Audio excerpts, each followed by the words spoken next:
My grandmother. My grandmother was a fanatic. We used to go to Lafayette, Louisiana, Beaumont Civic Center, and she was a big fan of Ernie Ladd, and he was from our area, so it was like he was the neighborhood or the community hero. Right. And she just was like, anytime you want to go, just let me know. I'll get you a ticket. And that became our Saturday thing. Like, I would go with my grandmother to go watch pro wrestling, and I became a big fan. You know, that's interesting too. You know, Ernie was a legit professional athlete, just like yourself. You know, and transitioned into wrestling, and you know, whoa, what a guy! You talk about drawing money. Yeah. Oh my goodness. I was a little kid, and I went to an AFL game, the Chargers against the Boston Patriots in Fenway Park. Not the New England Patriots, the Boston Patriots.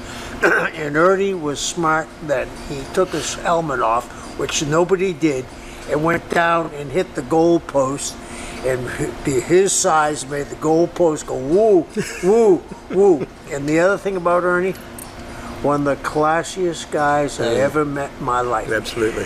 I was on my way out. I wrestled in New York for the Old Man, and my position was to get the guys ready to wrestle Bruno. So they would give me the wins on the guys leaving Spiros and Mario and the different guys, and then I put the guys over.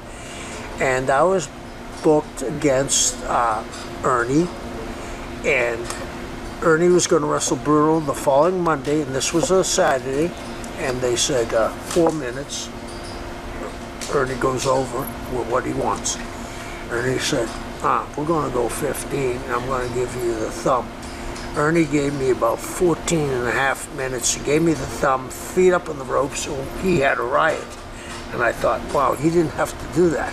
You know, I'm on my way out too, you know what I mean? I'm on my way out, and he's going to Bruno on Monday, and he was just a class act, and it was a pleasure to be around Ernie, because I'm not going to say which row where it was, but he was so good. He would say, you know, I'd invite both of you to sit under the learning tree, but you'll never understand.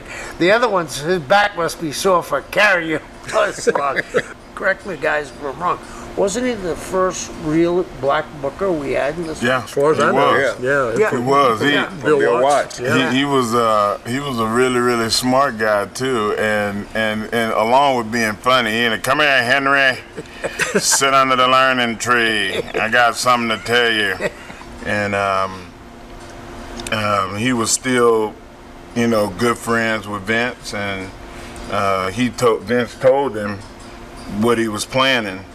And I came to a TV, and he was there. And I was just, I wanted to look around like, is anybody seeing this? Like, I mean, I was just the biggest mark you ever seen in your life. And he just told me, come over here and sit down and talk to me. And it was like one of the best conversations I ever had with any wrestler to that point. And all of it was not about wrestling. Yeah. It was. He talked to me about life and respect for the business, and don't let your head get too big, you know, to where you feel like you're bigger than the business. He said, there's nobody here in this building that's bigger than wrestling, including me. And that's the mentality that I ended up having my whole career. Is I always felt like the business was the meat and the potatoes, and we were just the roll or the salad. Yeah. The business is the things that matter most. And well, it's called survival. That's how you learn how to survive. You know something, I don't mean to interrupt it, but what Ernie did was unparalleled in the wrestling business. Back in the day, when he was in New York for Vince Sr., it was him, Billy Graham, and Ivan Koloff. Well, nobody can work on the main event every show, right? Ernie was the guy that almost formed the union, said, the three of us are going to get main event pay on every show, no matter what position we're in.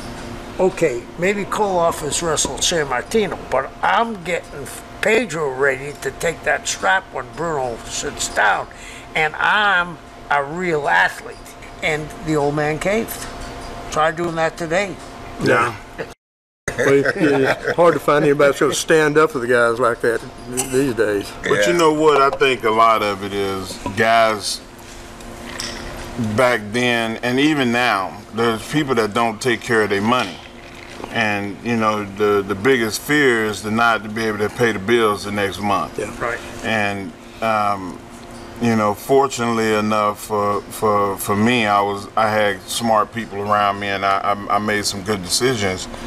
But I also made some dumb decisions, you know, and I think that give the younger guys that knowledge and say, look, man, I know you're making good money and you think it's going to be like this for the next 30 years, and that's not the way wrestling works. You got a season or two, you might got 2 or 3 runs, and then it's over, and then you do what you're supposed to do and you help the business. Thank you for watching the Hannibal TV.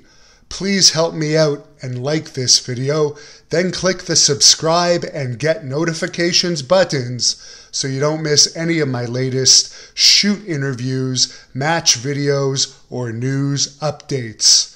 Follow us on Facebook at the Hannibal TV for more live streams and videos. And while you're at it, follow us on Instagram and Twitter at the Hannibal TV.